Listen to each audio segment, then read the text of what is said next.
The SteelWave Shipyard isn't a place. It's a punishment disguised as employment.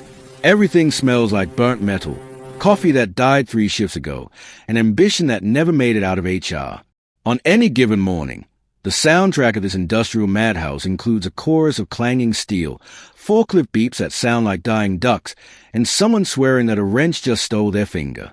Into this symphony of suffering walks Rees, a newly hired maintenance engineer with the optimism of a man who clearly hasn't read the employee handbook. He's wearing spotless boots, a crisp uniform, and an expression that screams, "I'll fix everything." The shipyard takes one look at him and collectively decides to destroy that hope before lunch. Within 10 minutes, a welding spark ricochets past his face. Within 15, someone calls him fresh meat. Within 20, the vending machine eats his money and spits out half a sandwich from 2018. Welcome aboard, Rees. His first encounter with chaos is a name, Maya. She's a senior welder, tough, fearless, and rumored to have once scared an inspector into early retirement. Her handshake feels like a hydraulic press, and her grin says, "I dare you to make eye contact." When Rees nervously compliments her welding, she replies without looking up, "Careful, rookie. Around here, compliments are flammable." The crew laughs. Maya smirks. Rees blushes. Someone yells a crane's cable just snapped, and the conversation ends with everyone running in opposite directions. By midday, Rees learns the unspoken rule of the yard: safety first, sanity optional. He also learns that every piece of machinery here is older than his grandmother and twice as temperamental. When something breaks, and it always breaks, the official protocol is to curse at it until it either works or explodes.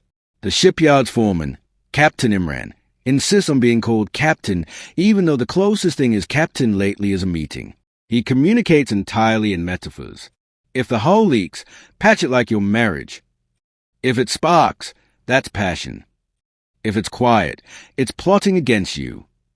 Under his command, chaos becomes culture.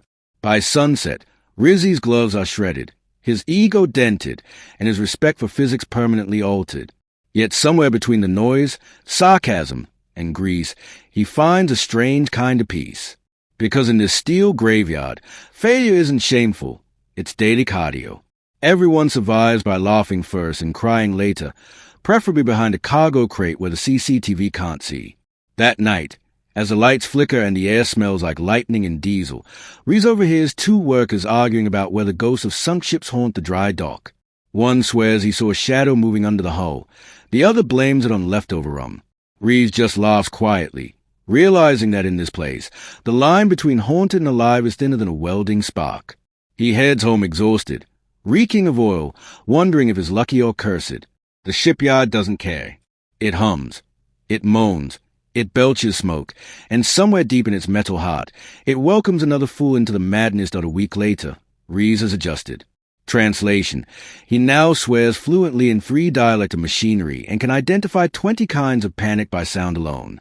Friday evening, the shift ends, but nobody leaves. The crew drift toward the dock's edge, where an old container serves as their unofficial pub. Inside sits a mini-fridge, a busted speaker, and enough bad decisions to fill an HR report. They call it the safety meeting. Maya sits on a barrel, sipping flat beer, while Rees nervously joins the group. The veterans welcome him with sarcasm and stories that sound like confessions. One boasts about surviving a crane collapse thanks to pure laziness. "I wasn't under it." Another claims he once welded through an earthquake without noticing. Soon it's Rizzy's turn. They demand an embarrassing story. He caves. "Last job I had, my crush stapled my ID to a conveyor belt. We dated for a week after that. It didn't last. She ran off with a stapler." Laughter explodes. Even Maya nearly chokes on her drink. "Romantic," she says, "so you're into pain and paperwork." The teasing becomes affectionate abuse. Someone calls Rees a love mechanic. Someone else suggests making him a dating profile called Seeking Maintenance. He fires back, "At least I come with a warranty." The dock roars with laughter. For the first time, he feels like part of this dysfunctional metal family. As the night deepens, conversation drifts into darker humor about accidents, near misses, and management memos written like suicide notes. One worker says the shipyard doesn't need therapy. It is therapy just louder and rustier. Between jokes, Reese steals glances at Maya. The orange light of the welding torches reflects off her hair, giving her a halo made of sparks. She catches him staring and raises an eyebrow. Careful, rookie. I charge for eye contact after 10 p.m. He laughs, pretending confidence he doesn't have. There's something magnetic about her, a mix of danger and warmth that makes him feel alive and terrified at once.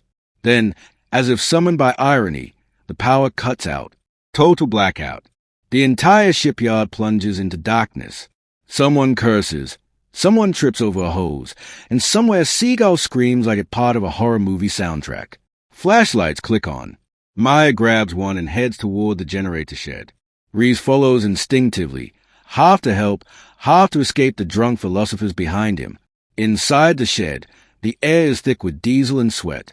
The generator sits dead, humming like a corpse. Maya opens a panel, muttering, "This thing's older than most of my regrets." Reese holds the light while she works. Silence settles, broken only by the distant clang of chains and the ocean's low growl. He finally speaks. "You ever think this place is alive?" She smirks. "If it is, it needs therapy." Then the generator roars back to life, startling them both.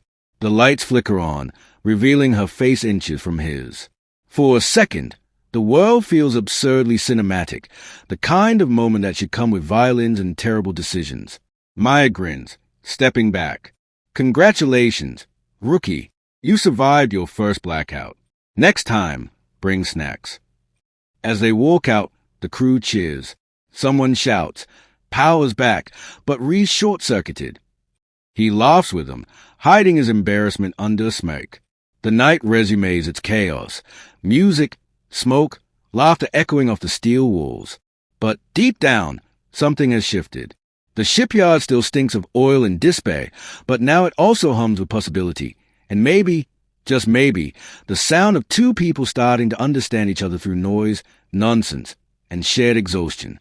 Reese doesn't know it yet, but this place, this rust-covered graveyard of ships and souls, is about to teach him that love, like welding, only works if you're willing to risk getting burned. Monday morning, the shipyard wakes up angry. The machines are grumbling, the welders are hung over, and the gulls sound like they're mocking everyone for still being alive. Reese walks in with a cup of coffee that tastes like melted tires but keeps his soul attached to his body. He's halfway through his first sip when he spots something taped to his locker, a small note written in grease pencil. "Meet me at Dock 3. Bring caffeine. M."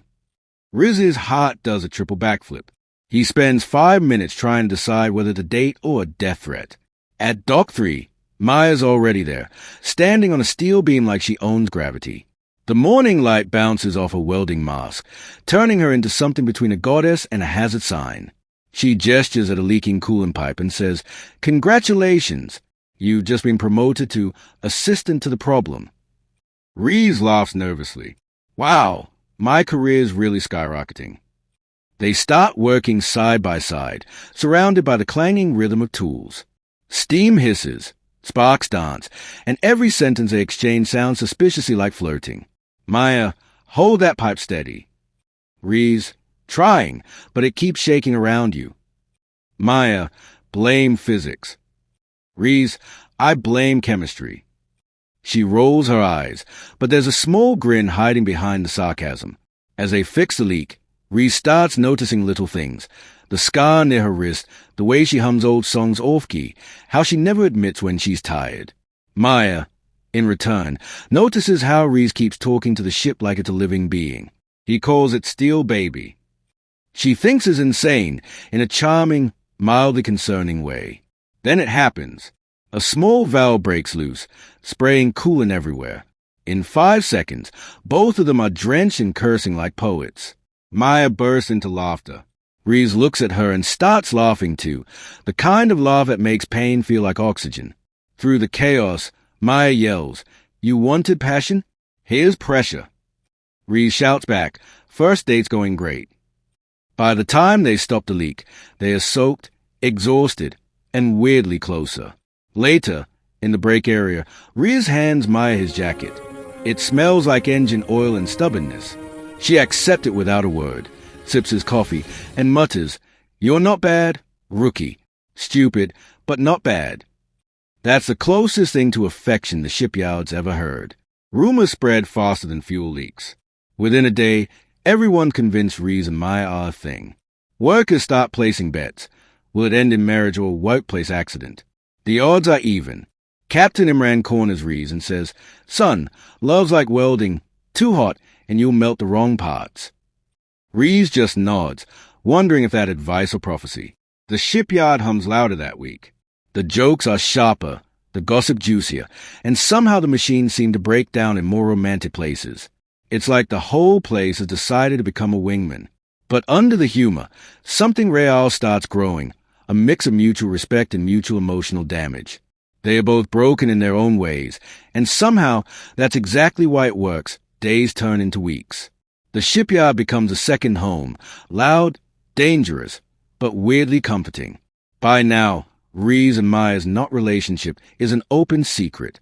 They work together, eat together, and argue about everything from torque pressure to whether ghosts exist in the engine room. The crew calls them Rust and Sparks. Then one day, Captain Imran storms into the yard waving a clipboard like it's a sword. Listen up. Someone's been using company time for personal romance. Dead silence. Then laughter. Maya, without looking up from her welding torch, says, "Relax, Captain. The only thing we're fusing is metal." He grumbles and leaves, muttering about how love used to wait until after lunch breaks. Later that afternoon, Rees finds Maya staring at the ocean. The waves crash against the hull, glittering under the industrial gray sky. For a moment, she looks smaller, less like the fearless welder and more like a woman who's been fighting too many invisible wars. Rees joins her quietly. "You ever think about leaving this place?" Maya smirks. "All the time. Then I remember the outside world is meetings." They laugh, but it fades quickly. The silence that follows isn't awkward. It's heavy, like unspoken truth. She finally says, "You're different, rookie. Most people here just break or rust. You keep fixing things." He shrugs. "Maybe I just don't know when to quit." She looks at him for a long second, then reaches into her pocket and pulls out a small metal gear. It's old, worn, but polished clean. "Souvenir," she says, "from the first ship I ever worked on. It sank 2 years later, so technically it's haunted.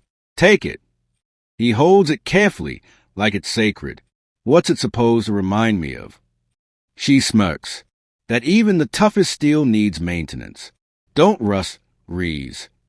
Just then, the alarm blares again. Another emergency.